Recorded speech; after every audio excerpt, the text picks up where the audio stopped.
Hallelujah.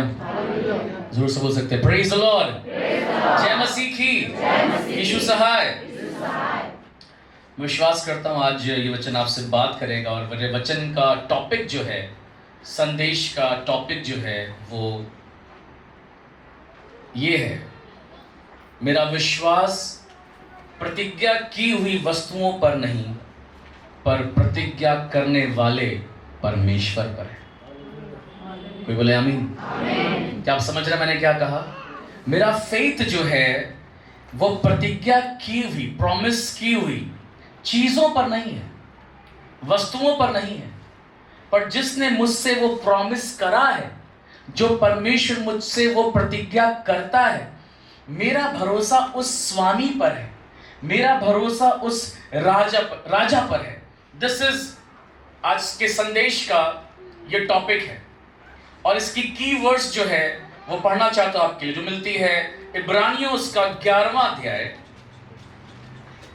इब्रानियों उसका 11वां अध्याय और उसके 13 वचन को, इब्रानियों उसका 11वां अध्याय और उसका 13 वचन मैं चाहता हूं हम लोग इसको साथ में पढ़ेंगे। आप सब अपनी बाइबल से खोल लें। जिनका नहीं खुला बाइबल आप वर्शिप सेंटर आते हैं, वर्शिप सेंटर चर्च, प्रभु का धन्यवाद करता हूं कि एक बाइबल आधारित कलीसिया है और जब भी आप कलीसिया में होते हैं आप जरूर से अपनी बाइबल लेकर आएं। अगर आपकी नहीं करना भूल गए हैं तो आप बगल वाले की बाइबल में जरूर से देखें। इब्रानियों उसका 11वां अध्याय और इसके 13 वचन को हम पढ़ेंगे। आइए स्टार्ट करते हैं। 1, 2 and 3। ये सब विश्वास ही की दशा में मरे और उन्होंने प्रतिज्ञा की हुई वस्तुएं नहीं पाई पर उन्हें दूर से देखकर आनंदित हुए और मान लिया कि हम पृथ्वी पर परदेसी और बाहरी हैं। किनके बारे में बात हो रही है? बड़े बड़े लीडर हैं ये, छोटे मोटे लीडर नहीं है। बाइबल में छोटा नाम नहीं है इनका, बाइबल में इनका बड़ा नाम है, बड़े आदर का नाम है, बहुत इज्जत का नाम है। ऐसा नाम इनके बारे में हम एग्जाम्पल्स देते हैं, इनके बारे में हम पढ़ते हैं, इनके नाम अपने बच्चों का नाम रख देते हैं इनका नाम लेकर के। मेरे बच्चे का नाम दाऊद होगा, मेरे बच्चे का नाम आइजक होगा, इब्राहिम होगा, मेरी बिटिया का नाम सारा होगा। इन लोगों की बात बाइबल कर रही है। और आज की सुबह ये संदेश आने वाले 45 मिनटों में मैं सोचता हूं आप बहुत ध्यान से सुनेंगे तो आपको बहुत से सवालों के उत्तर आपको मिल पाएंगे और आप परमेश्वर की निकटता में आज आप और ज्यादा जा पाएंगे। और मैं विश्वास करता हूं कि पवित्र आत्मा सहायता करेगा मुझे इस चीज को समझने के लिए। हालेलुया। क्योंकि पवित्र आत्मा यदि हमारी सहायता ना करे तो वचन हमें समझ में नहीं आएगा और जब वचन ही हमें समझ में नहीं आएगा तो हमारी स्पिरिचुअल ग्रोथ होगी ही नहीं। सिर्फ सुनना ही काफी नहीं है पर उसे समझना जरूरी है। आमीन। बड़े प्रचार होते हैं, बहुत सी प्रीचिंग्स होती है, पर उसमें यदि बहुत चीजें मैं बताऊं आपको कुछ समझ में नहीं आए तो मेरा प्रचार करना बेकार है, व्यर्थ है। सो मैं बहुत सिंपल शब्दों में बात करूंगा, कुछ यूनानी, इब्रानी, अरामी, फरीसी वो सब बातों में नहीं करूंगा, हिंदी में बात करूंगा आप ताकि उसको समझें। आमीन बोलिए आमीन। ये सब विश्वास की दशा में मरे और उन्होंने प्रतिज्ञा की हुई वस्तुएं नहीं पाई पर उन्हें दूर से देखकर आनंदित हुए और मान लिया कि हम पृथ्वी पर परदेसी और बाहरी हैं। ये उन लोगों के बारे में बात लिखी है जिनके जीवन में परमेश्वर ने बहुत सी प्रॉमिसेस करी थी। ये उनके जीवन के लिए बात लिखी है जिनको परमेश्वर ने वादा किया था। आप मुझे सोच के बताइए ऐसा कौन सा वादा होगा जो परमेश्वर अपनी बेटी से करे और पूरा ना हो? ऐसा हो सकता है? नहीं। यही तो बात है कि हमारी थिंकिंग, हमारी अपब्रिंगिंग क्रिश्चियनिटी में ऐसे ही करी गई है। बचपन से हमें यही सिखाया गया है, जीसस पापा से मांगो बेटा वो देगा, यीशु बाबा से बोलो वो देगा। बच्चा क्या सीख रहा है? मांगने से बाबा दे देते हैं, बोलने से बाबा सुन लेते हैं। जीसस पापा बहुत अच्छे हैं, नो डाउट जीसस पापा से अच्छा कोई है ही नहीं, वो तो मेरा भी पापा है। आमीन। लेकिन सिर्फ हमने अपने संतानों को यही सिखाया है, और शायद हम और आप भी यही सीख कर पले बड़े हैं कि जीसस पापा से कहो बेटा वो करेंगे, जिस पापा से कहो बेटा वो पूरा कर देंगे, खुदा बाप से मांगो वो देता है, खुदा बाप से मांगो वो पूरा करता है, खुदा बाप से मांगो वो आपको दे देगा। हमने यही सीखा है और हमें यही प्रचार भी सुनाया गया है। कभी किसी पासवान ने आपसे कहा कि प्रार्थना करो खुदा बाप नहीं देगा? कोई पासवान नहीं कहता, कोई पास्टर ये बात नहीं करता। क्यों? अरे पागल है हम। अगर हम किसी से कहेंगे प्रार्थना करो खुदा बाप दे ना दे उसके हाथ में नहीं देगा, चिंता नहीं करना, तो आदमी आएगा ही नहीं मेरे पास दुआ कराने के लिए। बोलेगा अरे इनका विश्वास कमजोर है, ये तो गलत बात कर रहे हैं, ये कैसी बात सिखा रहे हैं। ऐसा हो ही नहीं सकता, मेरा परमेश्वर मुझसे वादा करे और पूरा ना करे। How it is possible? ये कैसे हो सकता है? लेकिन आज की सुबह आपकी आंखें यीशु मसीह के नाम में मैं चाहता हूं पवित्र आत्मा खोले जैसे उसने मेरी खोली, और इस बात को हम अंडरस्टैंड कर सके कि परमेश्वर की मर्जी सिर्फ हाँ में नहीं पर परमेश्वर की मर्जी ना में भी होती है। परमेश्वर तब भी मेरा परमेश्वर है जब अपने वो प्रोमिसेस को मेरे लिए पूरा करता है, और परमेश्वर तब भी मेरा परमेश्वर है जब उसने मेरे लिए अपने वायदों को पूरा नहीं किया।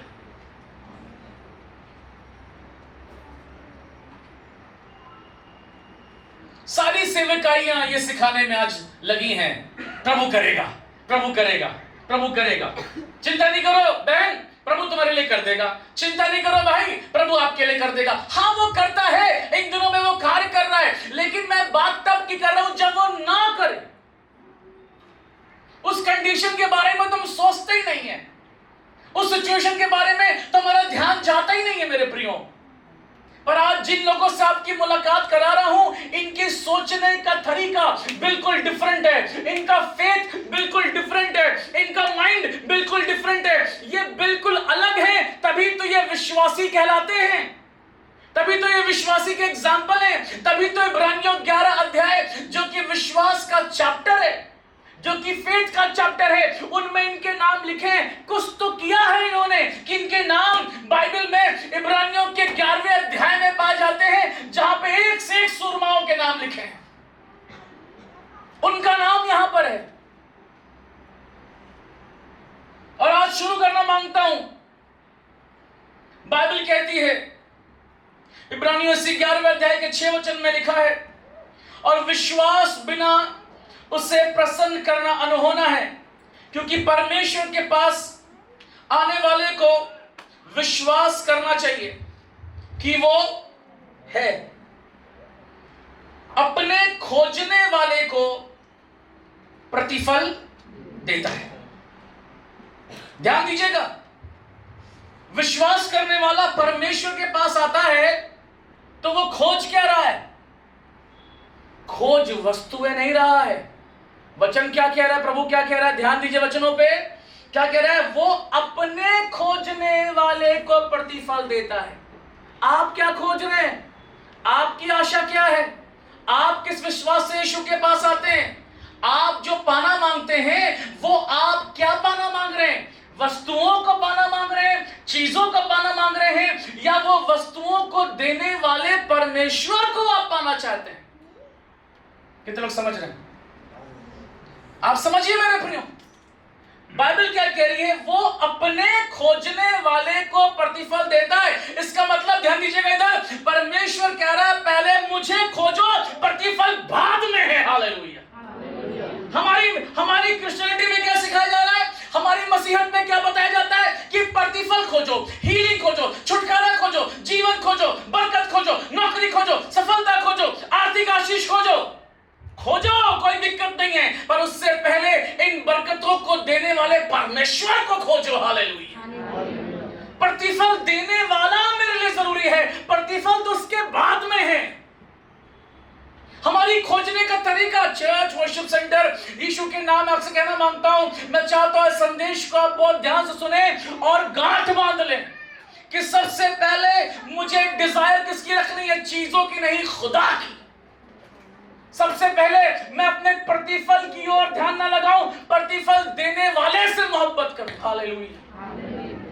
मेरे प्रियो, आपको मालूम सबसे अधिक लोग बैकस्लाइड क्यों होते हैं? क्योंकि वो प्रतिफल के पीछे भागते हैं। आपको मालूम बहुत से भाइयों ने आज प्रार्थना क्यों बंद कर दी है? क्योंकि वो प्रतिफल के पीछे खोज रहे थे। बहुत से लोग आज यीशु मसीह का नाम लेके चले तो थे अच्छी नौकरी करने, अच्छी लड़ाई लड़ने, अच्छी दौड़ दौड़ने, पर आज वो कहीं नहीं दिखाई देते। क्यों? मालूम क्यों है? क्योंकि उनको सिखाया ही यही गया था, उनको बताया ही यही गया था कि यीशु में आ जाओ, तुम्हारा काम हो जाएगा, यीशु से प्रार्थना करो, चर्च हर संडे आओ, तुम्हारा काम हो जाएगा, अपनी दहीकी दो, तुम्हारा काम हो जाएगा, अपने आप को समर्पित कर दो, तुम्हारा काम हो जाएगा। और उन्होंने वो सब किया जो उन्हें बताया गया, जो उन्हें सिखाया गया, लेकिन जब बरकत नहीं मिली, वो नहीं है। दौड़ खत्म हो गई, दौड़ना खत्म हो गया, दौड़ फिनिश हो गई, अब नहीं दौड़ रहे हैं, अब दौड़ खत्म हो चुकी है, अब प्रार्थना नहीं होती है, अब उपवास बंद हो गया है, अब आनंद खत्म हो गया है, अब खुश नहीं है, अब आनंदित नहीं। क्यों? प्रतिफल नहीं मिला। एक्चुअली में आनंद इसीलिए चला गया मेरी बहन, आनंद इसीलिए खत्म हो गया मेरे भाई, कि तुम प्रतिफल के पीछे भाग रहे थे, प्रतिफल देने वाले परमेश्वर के पीछे नहीं। जिन लोगों की चर्चा भी करने जा रहा हूं, आप उनकी चर्चा आपके साथ इसलिए कर रहा हूं ताकि हम और आप जानें कि ये डिफरेंट लोग कैसे हैं, ये हमसे अलग कैसे हैं, इनको खुदा ने क्यों बरकत दी। बाइबल क्या कह रही है? लिखा है, विश्वास की दशा में ये मर गए, इन्होंने प्रतिज्ञा की हुई वस्तुएं पाई। ऐसा लिखा है। क्या लिखा है? आप देखिए। और किनके बारे में लिखा? पहला नूह, बोलिए नूह। पहला नूह है, पढ़ते उसके बारे में, इब्रानियों उसका 11वां अध्याय, उसका 6, उसका 7 वचन। पहला, कुछ लोग, सबके बारे में तो नहीं बता सकता, पर कुछ लोगों के बारे में मैंने लिस्ट तैयार करी है और उनके बारे में आपसे बात करूंगा, और आप देखिए कि परमेश्वर में ये लोग कैसे थे। नूह, इब्रानियों 11 अध्याय और उसका 7 वचन, मेरे साथ सब लोग पढ़ेंगे मिलकर के। विश्वासी से नूह ने उन बातों के विषय में जो उस समय दिखाई ना पड़ती थी चेतावनी पाकर भक्ति के साथ अपने घराने के बचाव के लिए जहाज बनाया, और उसके द्वारा उसने संसार को दोषी ठहराया और उस धर्म का वारिस हुआ जो विश्वास से होता है। ध्यान दीजिए, नूह जो है, वचन कह रहा है, नूह ने उन बातों के विषय में जो उस समय दिखाई ना पड़ती थी। सब लोग बोले, जो दिखाई नहीं पड़ती है, जो नजर नहीं आती है। आप मुझे बताइए, आज मसीहत सारी बरकतें ढूंढ रहा है, वो वाली जो नजर आती है, जो नजर आती है, जो इन आंखों से दिखती है। आप whatever you are thinking this morning church, जो भी आप सोच रहे हैं, आप देखिए, आप जिन बरकतों के पीछे भागते हैं, वो सारी बरकतें जो हैं वो नजरों से दिखती हैं। What you want? क्या आपको चाहिए? आपको घर चाहिए, दिखता है। आपको गाड़ी चाहिए, दिखती है। आपको नौकरी चाहिए, वो दिखता है। आपको संपत्ति चाहिए, वो दिखता है। आपको अपने जीवन में, अपने घर में समृद्धि चाहिए, वो दिखता है। आप देखी हुई चीजों को पाने के लिए कोशिश कर रहे हैं, लेकिन नूह इज अ डिफरेंट पर्सन। वो चेतावनी पाकर जो बातें दिखाई नहीं देती उसके लिए काम कर रहे हैं। Hallelujah, what a great believe. जो चीजें दिख नहीं रही हैं, जो उसको नजर नहीं आ रहा है, उनको पाने के लिए उसकी चाहत, उसकी डिजायर रख करके, मुझे नहीं मालूम आज कितना आप सोच पा रहे इस वचन को, पर मैं चाहता हूं आप हृदय से सोचें, अपना माइंड इस वचन पे लगाएं, अपना हृदय लगाएं, अपने हृदय से कहें, प्रभु आज मुझे सिखा कि तू मुझसे क्या बात करना चाहता है, मुझे तू क्या बताना चाहता है। बाइबल कह रही है, नूह उन बातों की ओर में लगा था, नूह की निगाहें उन बातों की ओर लगी थी जो दिखाई नहीं पड़ती थी। एक क्रिश्चियन व्यक्ति, एक प्रभु का जन उन बातों की ओर नहीं लगा रहता जो दिखाई पड़ती हैं, पर एक विश्वासी उन बातों की ओर लगा रहता है जो दिखाई नहीं पड़ती है। आसमानी बरकतें, आसमानी खुदा है हमारा। हालेलुया।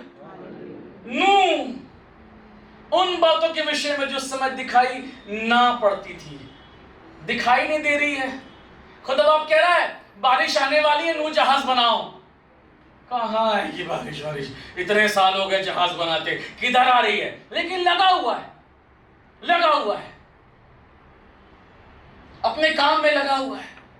What a person, नूह। दूसरा बोलिए हनोक, बोलिए हनोक।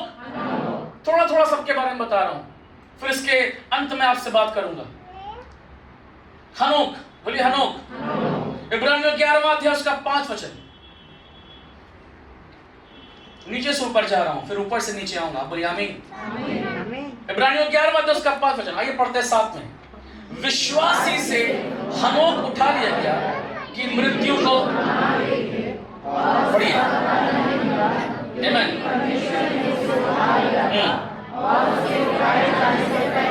उसकी यह गवाही दी गई थी कि उसने परमेश्वर को प्रसन्न किया। अब आप खोल लीजिए जेनेसिस, इसको खोले रहिएगा। उत्पत्ति उसका 5 अध्याय और उसके 23 और 24 वचन को मैं आपके साथ पढ़ना चाहता हूं। इसको खोले रहिएगा, आप पढ़िए। उत्पत्ति उसका 5वां अध्याय और उसका 23 और 24 वचन मैं पढ़ रहा हूं, आप देखिए।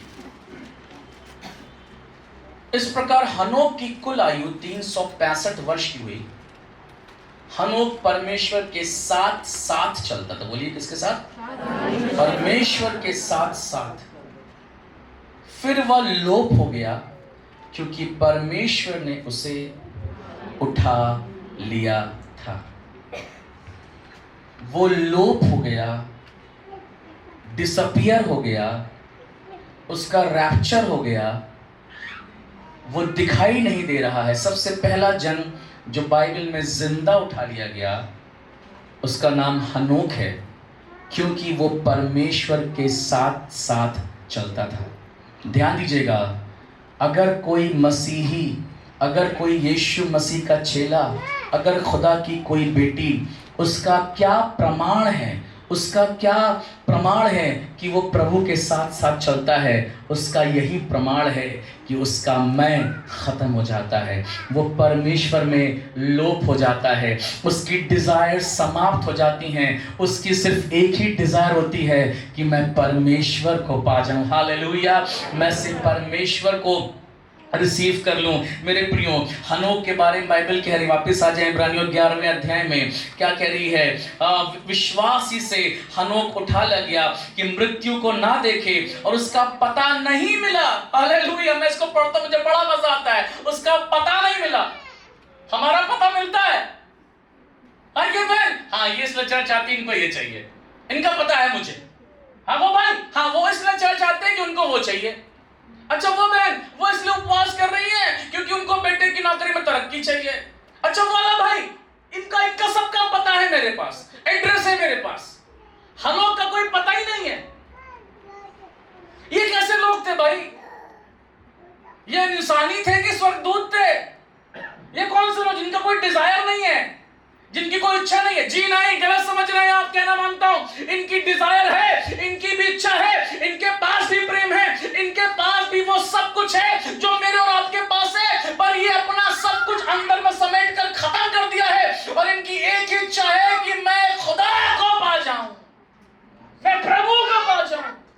Hello Christian people, hello God's people, बहुत सी डिजायर्स आपने मन में रखी है, लेकिन मैं कहना मांगता हूं उन सारी डिजायर्स के ऊपर, उन सारी कल्पनाओं के ऊपर, उन सारी चाहत के ऊपर एक चाहत होनी चाहिए, वो है Lord I want you Jesus. हनोक, मेरी आशा तुझसे है, मेरा विश्वास तुझसे है। खुदावन का मैं धन्यवाद करता हूं। मेहरबानी से बच्चों को शांत रखें यीशु के नाम में। हालेलुया, बोले प्रेज द लॉर्ड, बोले अब्राहम। इब्रानियों 11वां अध्याय उसका 8 से 10 वचन पढ़ रहा हूं मैं अपनी बाइबल में, आप देखें। एक बार मुस्कुरा के बोले प्रेज द लॉर्ड। इब्रानियों 11 उसका 8 वचन। विश्वासी से इब्राहिम जब बुलाया गया तो आज्ञा मानकर ऐसी जगह निकल गया जिसे मिरास में लेने वाला था, और यह ना जानता था, मैं ना को बहुत फोकस देके पढ़ रहा हूं ताकि आप सुने इसको, और यह ना जानता था कि मैं किधर जाता हूं, तो अभी निकल गया। विश्वासी से उसने प्रतिज्ञा किए हुए देश में, प्रॉमिस लैंड में, पराए देश में परदेसी के समान रहकर इसहाक और याकूब समेत जो उसके साथ उसी प्रतिज्ञा के वारिस थे, ध्यान दीजिएगा, इब्राहिम की जनरेशन प्रतिज्ञा के वारिस थे, आमीन, तंबुओं में वास किया, क्योंकि इब्राहिम उस स्थिर नींव वाले नगर की बाट जोहता था, ध्यान दीजिएगा, जिसका रचने वाला और बनाने वाला परमेश्वर है। हालेलुया। इधर देखिए, Ibrahim is also different person, like नोआ, लाइक हनोक। वो किसकी बाट जो रहा है?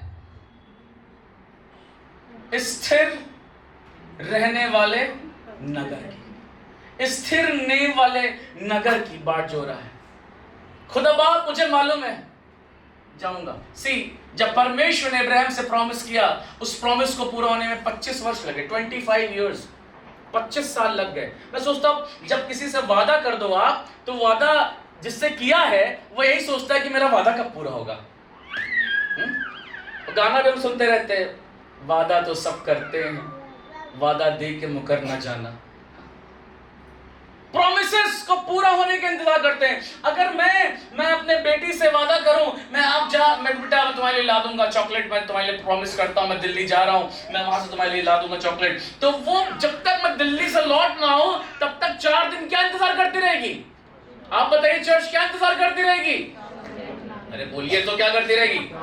चॉकलेट का इंतजार करती रहेगी। अगर मैं अपनी छोटी बेटी से कह दूं कि अभी मैं जा रहा हूं बाजार, और बाजार जा रहा हूं 3 घंटे में आऊंगा, तुम्हारे लिए मैं चिप्स ले आऊंगा, तब वो 3 घंटा क्या इंतजार कर रही है? चिप्स का इंतजार कर रही है। अगर मैं अपनी बीवी से कहूं, हालेलुया, मैं जा रहा हूं तुम्हारे लिए बनारस से साड़ी ला दूंगा, तो जब तक मन में कहीं ना कहीं मेरी बीवी क्या इंतजार कर रही होगी? मेरा पति आएगा तो साड़ी लाएगा।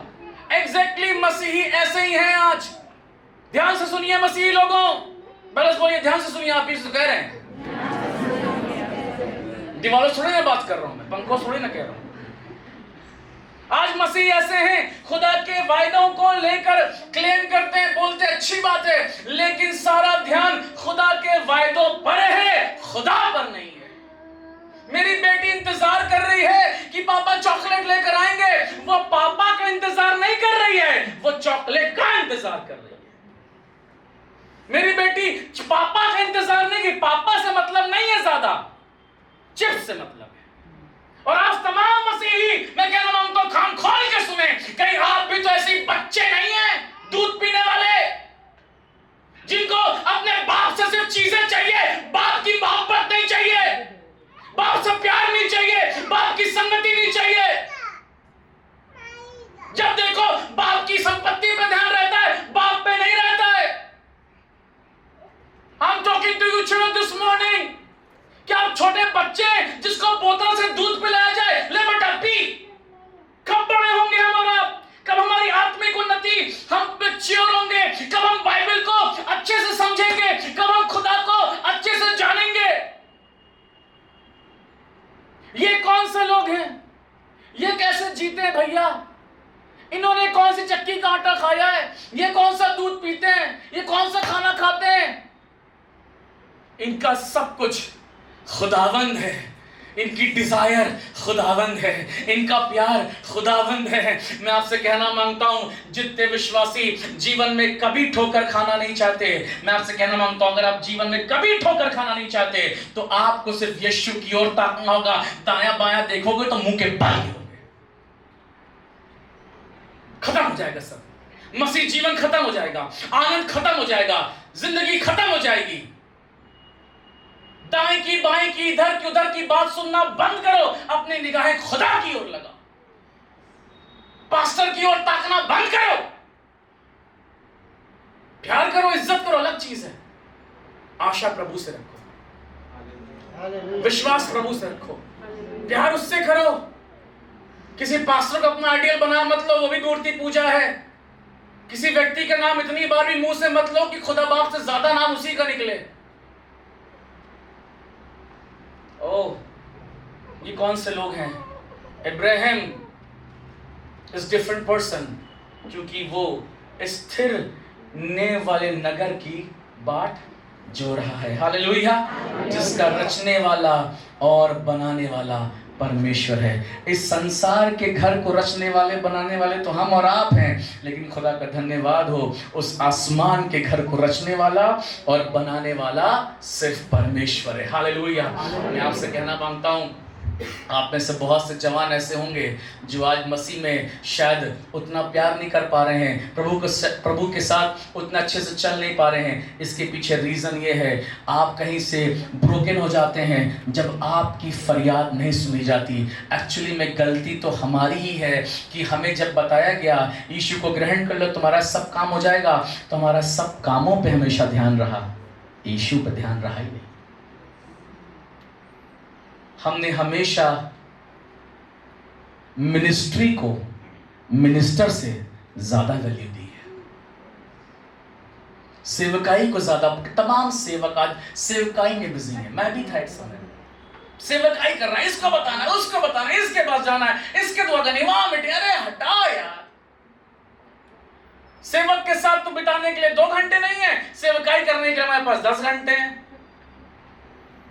प्रभु से प्रार्थना करने के लिए 10 मिनट नहीं हमारे पास, हम दुनिया के लिए प्रार्थना करने में 5 घंटा लगा रहे हैं। ये कौन से लोग हैं? चौथा नाम सारा का है, इब्रानियों 11:11 पढ़ रहा हूं, ध्यान से सुनिएगा। विश्वास से सारा ने आप बूढ़ी होने पर भी गर्भ धारण करने की सामर्थ पाई। सामर्थ कैसे पाई? ध्यान दीजिएगा। क्योंकि उसने, सब लोग पढ़ें, क्योंकि उसने प्रतिज्ञा करने वाले को सच्चा जाना था। हालेलुया। मैं प्रभु का धन्यवाद करता हूं इस सारा के लिए, जो बूढ़ी होने पर भी जिसने कंसीव करने की सामर्थ पाई, क्योंकि इसका विश्वास जो था प्रॉमिस पर नहीं था, प्रॉमिस करने वाले परमेश्वर पर था। Hallelujah, hallelujah. हमारे काम हो जाएंगे, हम खुदा की बरकत पाएंगे, हम खुदा का जीवन पाएंगे, लेकिन मेरा विश्वास किस पर है? उस खुदा पर है जो मुझसे प्रतिज्ञा करता है। मैं उसको कल 10 बार पढ़ा मैंने इसको, क्योंकि उसने प्रतिज्ञा करने वाले को सच्चा जाना था। ओह, मेरा परमेश्वर सच्चा है। हालेलुया।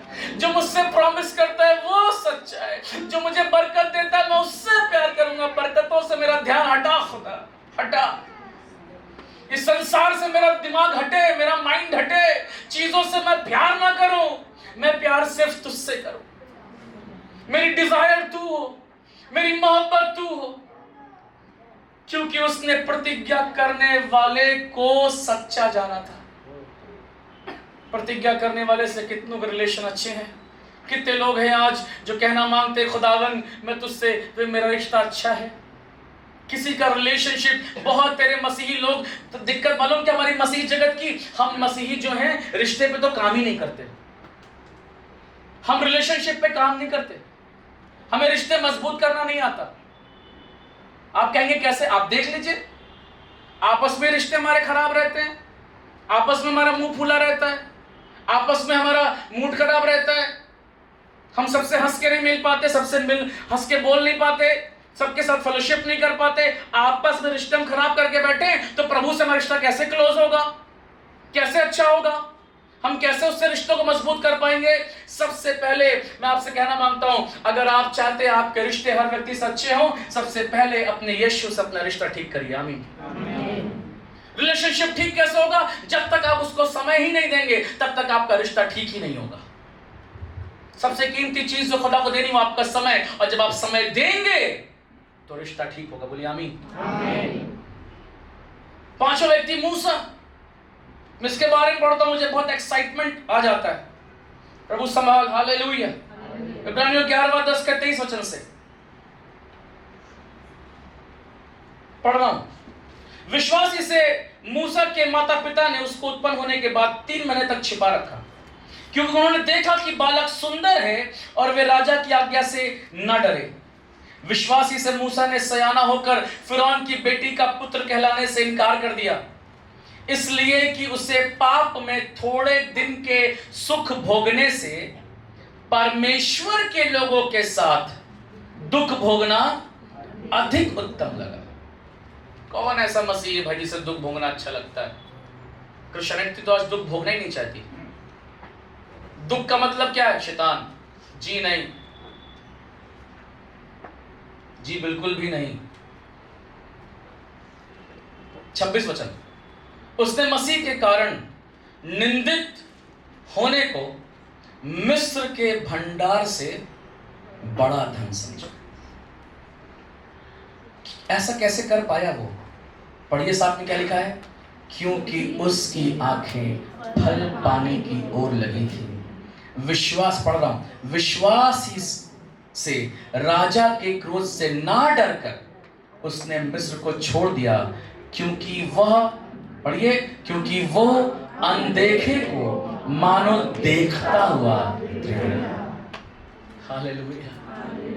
मैं इसको पढ़ रहा था, इन वचनों को, तो मैं सोच रहा था प्रभु ये सब लोग क्या देख रहे थे? उस समय में तो यीशु भी नहीं था,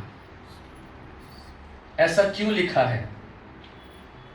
और आप ध्यान दीजिए, वचन पे आप पढ़ गए, आपने ध्यान नहीं दिया। यहां पे लिखा है मसीह के कारण, ये लिखा है बाइबल में आपके, मसीह के कारण निंदित होने को। आप इधर देखिए, जिस समय मूसा था मसीह कहां था? मसीह था?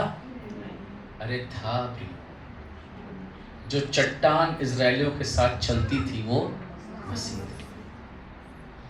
हालेलुया। क्या कह रहा है? वो अनदेखे को मानो, जिसका चेहरा उसने देखा नहीं। इतनी ग्लोरी थी जब वो पहाड़ पे चढ़ा परमेश्वर के पास बात करने के लिए, जब उतरा तो उसकी मुख से इतना नूर झलक रहा था कि लोगों ने अपनी आंखें बंद कर ली कि इतना नूर है, इतना प्रकाश, इतनी लाइट, इतनी ग्लोरी है, शकायना ग्लोरी है। मेरे प्रियो, यीशु के नाम में आपसे कहना मांगता हूं, ये मूसा यीशु को देख रहा था मसीह के कारण। ध्यान दीजिएगा, एक राजा के घर में पैदा हुआ है, एक राजकुमारी के घर में पला बड़ा है, शानो शौकत की कोई दिक्कत नहीं है, राजा है, राजशाही ठाट बाट है, लेकिन निगाहें किसकी ओर है? मसीह की। अनदेखी, प्रभु का धन्यवाद। वो कह रहा है अनदेखे को मानो देखता हुआ दृढ़ रहा। मेरी बहन ध्यान से सुनो, इधर देखो मेरी बहन, मेरे भाई, यीशु के नाम मेरी तरफ देखो। आपसे कहना मांगता हूं, आप मसीह जीवन में तभी दृढ़ रहेंगे जब आप यीशु को देखते रहेंगे। आपके आंसू तभी पोंछे जाएंगे जब आप यीशु को देखते रहेंगे, जब यीशु को निहारते रहेंगे। हम तो इनसे भी ब्लेसेड लोग हैं। I am blessed more than Ibrahim. मैं इब्राहिम से ज्यादा आशीषित हूं, मैं सारा से ज्यादा बरकत पाया हुआ हूं। जी हां, मैं मूसा से ज्यादा बरकत पाया हुआ हूं, क्योंकि इनके पास तो न्यू कवेनेंट था ही नहीं, नई वाचा था ही नहीं। पवित्र आत्मा आता था और जाता था, पर आज तो पवित्र आत्मा मेरे हृदय में डाला गया है। पर मैं एक ऐसा मसीही ना बनूं जो संसार से प्यार करे, मैं एक ऐसा मसीही ना बनूं जो अपना हृदय दूसरों के लिए कड़वा करे, मैं एक ऐसा मसीही ना बनूं जो अपने हालातों में फंस कर अपने जीवन को बर्बाद कर ले, पर मैं खुदा का ऐसा बेटा बनूं, मैं खुदा की ऐसी बेटी बनूं जिसकी निगाहें सिर्फ खुदा की ओर हो, यीशु ही मेरी पहली मोहब्बत हो। तभी तो यीशु कह रहा है रेवलेशन की कलीसिया में, तूने अपनी पहली सी मोहब्बत छोड़ दी है। मुझे तो आज ये बात समझ में आई कि यीशु मसीह क्यों कह रहा है पहली सी मोहब्बत छोड़ दी, क्योंकि जब यीशु के पास कोई व्यक्ति आता है तो उससे बड़ा प्यार करता है, बड़ा प्यार करता है, और शैतान उसे संसार का वैभव दिखाकर कहता है देखो यीशु में तुम्हें ये मिल जाएगा, यीशु में तुम्हें वो मिल जाएगा, यीशु में हाँ वो मिलेगा, लेकिन मेरी मोहब्बत समाने की चीजें नहीं है। मेरी मोहब्बत मेरा यीशु है। मैं तो कहता हूं मुझे कुछ भी ना मिले, यीशु मिलना चाहिए। हालेलुया। यीशु मेरा बल है, मेरी ढाल है। हालेलुया। मसीह के कर निंदित होने को मिस्र के भंडार से बड़ा धन समझा। मसीह तो था ही नहीं, लेकिन वो मसीह को देख रहा था। Hallelujah, hallelujah. आज मसीही क्यों टूट जाते हैं मालूम? उधर देखिए, क्रिश्चियन पीपल मसीह क्यों टूट जाते हैं? मसीह चर्च क्यों छोड़ देते हैं? प्रार्थना करना बंद क्यों कर देते हैं? उनका उत्साह क्यों कम हो जाता है? क्योंकि उनका सारा ध्यान सिर्फ चीज़ों पे रहता है। अगर आप में से कोई जन यहाँ बैठा है जो सिर्फ चीज़ों को अपना आधार मानता है, मैं कहना मांगता हूँ आने दिनों में आप भी टूटने वाले हैं। आप भी टूटने वाले हैं। तैयार रहिए, आप भी टूटने वाले हैं। बहुत लोग टूट गए। बहुत लोग आज अपने आप को फॉरगिव नहीं कर पा रहे, माफ़ नहीं कर पा रहे हैं। ऐसा हो गया मेरे साथ ब्रदर, ये हो गया, उन्होंने मेरे साथ ऐसा कर दिया, वाली सेवकाई में मेरे साथ ऐसा हो गया, पासबान ने मेरे साथ ऐसा कर दिया, नेबर ने, मेरे भाई ने मेरे साथ ऐसा कर दिया। अरे भैया, क्यों ऐसा हो गया? मालूम क्यों?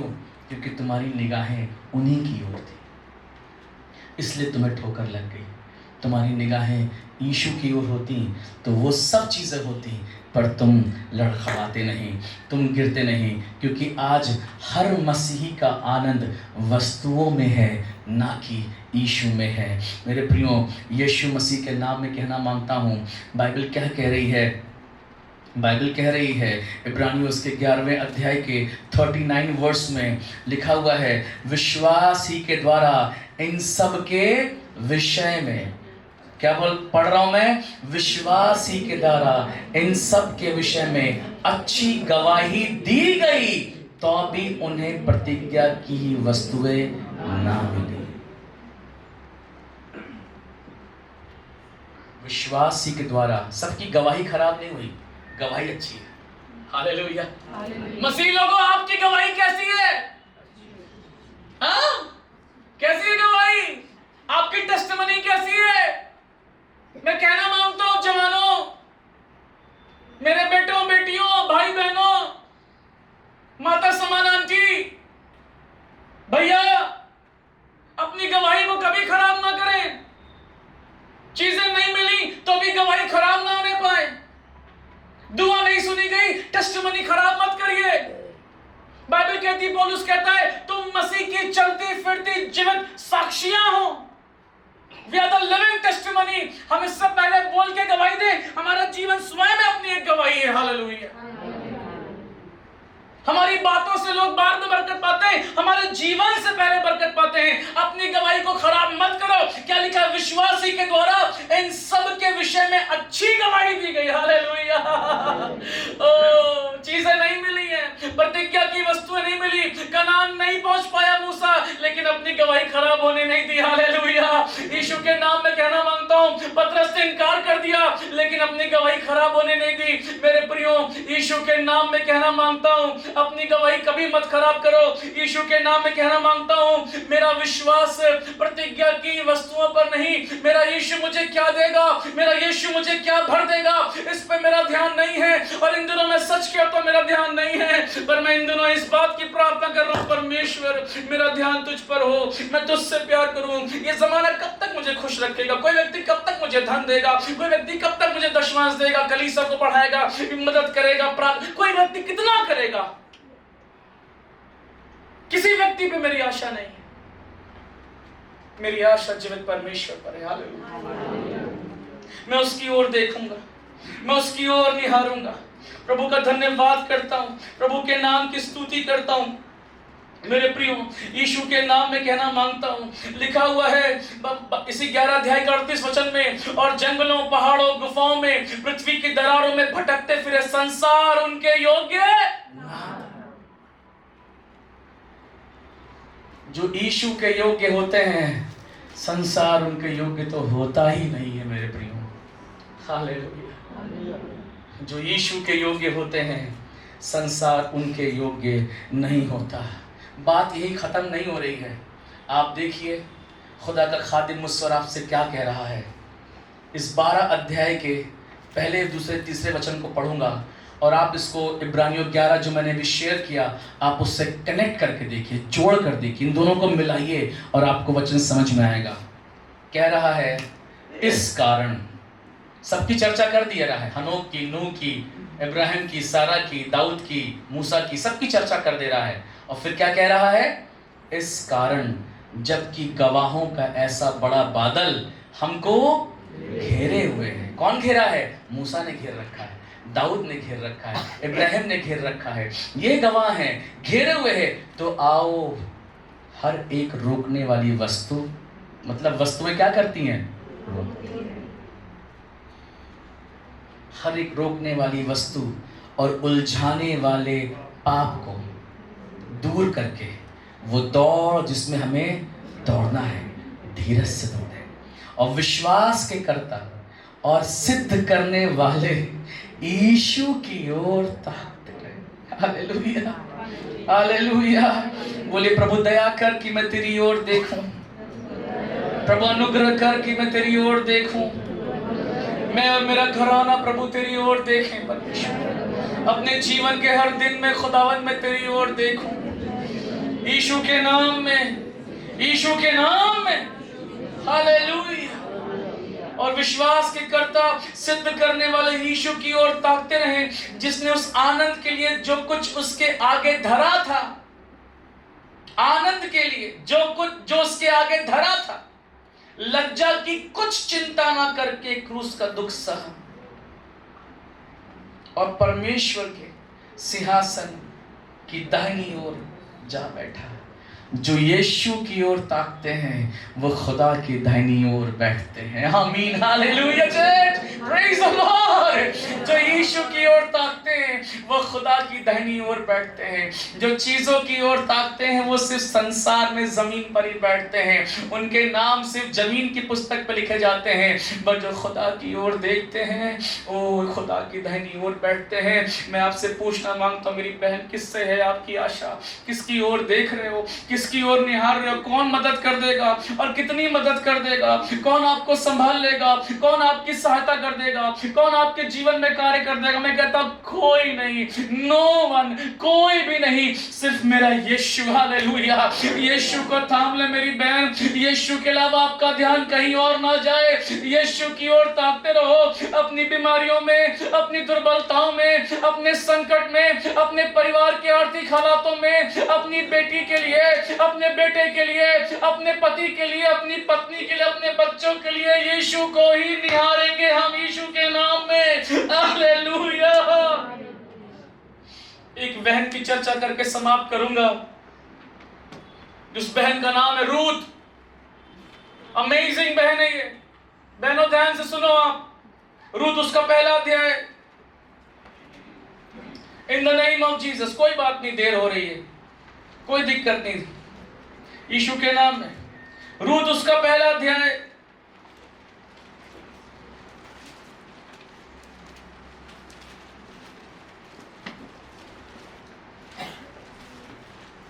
न्यायों के बाद रूथ उसका पहला अध्याय। वहां की स्टोरी पूरी नहीं पढ़ रहा हूं, आप जानते हैं, आप जानते हैं, पर बहुत प्रकाशन जो पवित्र आत्मा ने मुझे बताया वो आपके साथ बांट रहा हूं। बहुत ध्यान से सुनिए, बहुत ध्यान से समझिए इस प्रकाशन को जो परमेश्वर के आत्मा ने दिया। रूथ उसका पहला अध्याय। हम जानते हैं कि एलीमेलेक नाम का एक व्यक्ति था, उसकी पत्नी का नाम था नओमी, उसके दो बेटे थे महलोन और किलियोन, उनकी दो बहुएं थी।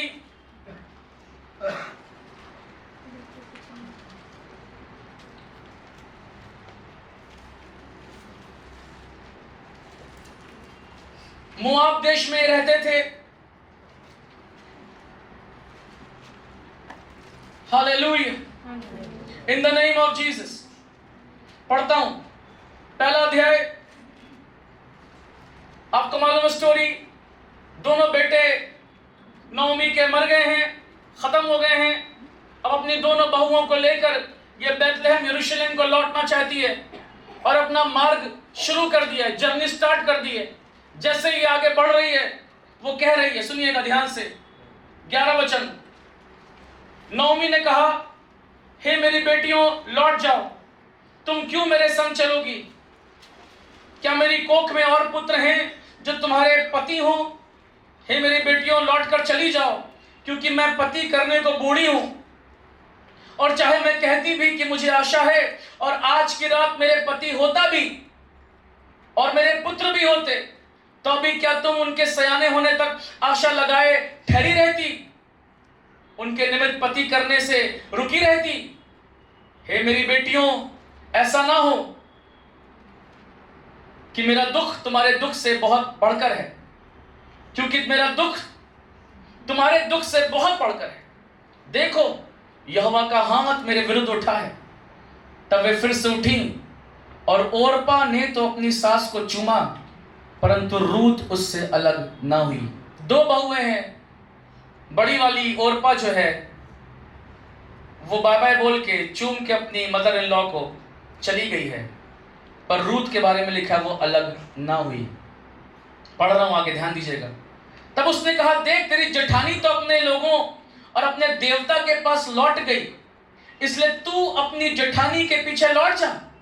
रूत बोली, तुम मुझसे यह विनती ना कर कि मुझे त्याग या छोड़कर लौट जा, क्योंकि जिधर तू जाए उधर मैं भी जाऊंगी, जहां तू टिके वहां मैं भी टिकूंगी। तेरे लोग मेरे लोग होंगे और तेरा परमेश्वर मेरा परमेश्वर होगा। जहां तू मरेगी वहां मैं भी मरूंगी और वहीं मुझे मिट्टी दी जाएगी। यदि मृत्यु छोड़ और किसी कारण से तुझसे अलग हूं तो यहोवा मुझसे वैसे वरन उससे भी अधिक करे। आप देख रहे हैं, जब देखिए चर्च, रूत जो है स्थिर है अपनी मदर इन लॉ के साथ जाने के लिए। रूत एक मोआबिन है।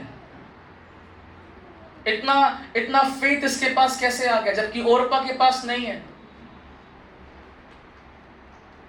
क्या देख करके, क्या देखना मांग रही है, क्या देख रही है रूत अपनी सास में? क्योंकि हालत इनकी बहुत खराब है, स्थिति बहुत इनकी गंभीर है, आर्थिक हालात भी अच्छे नहीं है। ये अपने देश को वापस जाना मांग रही है नौमी। ये रूत क्या देख रही है कि मैं अपने सास के साथ रहूंगी तो मेरे खाने पीने का जुगाड़ हो जाएगा, मेरा जीवन चलेगा, मेरी सास बहुत अच्छी है, कोई दिक्कत नहीं होगी, ये देख रही? जी नहीं, बिल्कुल भी नहीं। आपको मालूम 10 साल इनकी शादीशुदा जीवन था। ओरपा और रूत दोनों की जब शादी हुई 10 साल तक दोनों के पति जिंदा थे, 10 साल तक, और उसके बाद मर गए। लेकिन 10 साल दोनों बहुएं, ध्यान से सुनना बहनों भाइयों, 10 साल दोनों बहुएं अपनी सास के साथ अपने पति के साथ रही हैं। लेकिन ओरपा भी 10 साल रही है, रूत भी 10 साल रही है, लेकिन ओरपा चूम करके वापस लौट गई है। रूत जो है वो नहीं छोड़ रही अपनी मदर को, मदर इन लॉ को, उसके साथ में जा रही है। You know why? रीजन मालूम क्या है? क्योंकि वो 10 साल जब अपनी मदर इन लॉ नौमी के साथ थी तो वो जान चुकी थी कि सच्चा परमेश्वर कौन है। हालेलुया। ये इस कारण, द रीजन रूत जो है अपनी मदर इन लॉ को नहीं छोड़ रही है, उसका सिर्फ एकमात्र कारण ये है कि रूत मोआबिन होकर जिंदा खुदा को जान चुकी है। हालेलुया। जो जिंदा खुदा को जान चुकता है, जो जिंदा प्रभु को जान लेता है, वो जीवन के किसी भी हालातों में परमेश्वर को कभी भी नहीं छोड़ता। एक्चुअली में वो नौमी को नहीं छोड़ रही है, वो जिंदा खुदा को नहीं छोड़ रही है। हालेलुया। और आप देखिए इस स्टोरी में आप पढ़ेंगे, एक मोआबिन स्त्री जो है उसकी शादी होती है, एक मोआबिन स्त्री जो है उसका ब्याह बोअज से होता है। और फिर बाइबल कहती है कि बोअज की वंशावली ये है, नौमी के एक बेटा उत्पन्न हुआ, लड़के का नाम ओबेद रखा, ओबेद यिशै का पिता और दाऊद का दादा वही हुआ। ध्यान दीजिएगा, यीशु के नाम में कहना मांगता हूं आपसे, इधर देखिए चर्च, रूत की वंशावली से यीशु मसीह पैदा हो गया। हालेलुया। जब आपकी निगाहें प्रॉमिसेस पर नहीं होती, जिंदा खुदा पर होती हैं, तो जिंदा खुदा की बरकत भी आप पाते हैं। हालेलुया। बहुत सारे वायदे रूत नहीं कर रही है नौमी से, ना नौमी रूत से वायदा कर, वो तो वायदा ही नहीं कर रही है, पर रूत टिकी हुई है। क्यों? क्योंकि वो जिंदा प्रभु को जान गई है। आज तमाम सेवकाइयाँ, तमाम मिनिस्ट्रीज, तमाम बहुत सारी मिनिस्ट्रीज, मैं किसी के विरोध में नहीं हूँ, I respect all, I love them, but बहुत सारी सेवकाइयाँ सेवकाइयों का प्रचार कर रही है, यीशु का नहीं। चंगाई से ज्यादा प्रचार चंगा करने वाले यीशु का होना चाहिए। मैं उसके सपोर्ट में हूँ। मैं चंगाई का भी प्रचार करता हूँ, मेरे पापा भी करते हैं। अभी बोकारो में है मीटिंग, 2 दिन की, बहुत अच्छी रही। लेकिन मैं सोचता हूँ प्रतिज्ञा से बढ़कर प्रतिज्ञा करने वाला यीशु है। हालेलुया। मेरे प्रियो, मैं सच कहता हूँ, अगर प्रॉमिसेस, उसके वायदे, उसकी बरकतें ना भी पूरी होना, यीशु की ओर ताकते रहना। आपका आनंद कम ना होने पाए, आपकी खुशी कम ना होने पाए, आपका हाथ रुकने ना पाए, आपकी आराधना रुकने ना पाए। मैं सच कहता हूँ, ये सब वो लोग थे जो आने वाली चीज़ों को, होने वाली चीज़ों को देखकर आनंदित और मगन होते थे। हालेलुया। स्वर्ग की ओर देखो, हेवन की ओर देखो, आसमानों में कितना आनंद होगा उसकी ओर देखो। मैं कहना मांगता हूँ, कभी ठोकर नहीं खाओगे, कभी ठोकर नहीं खाओगे, कभी मुंह फुला के नहीं बैठोगे, कभी गुस्सा नहीं होगे, कभी नाराज नहीं होगे, क्योंकि निगाहें हर दिन यीशु की ओर रहेंगी। हालेलुया। परमेश्वर आपको वचन से आशीष दे।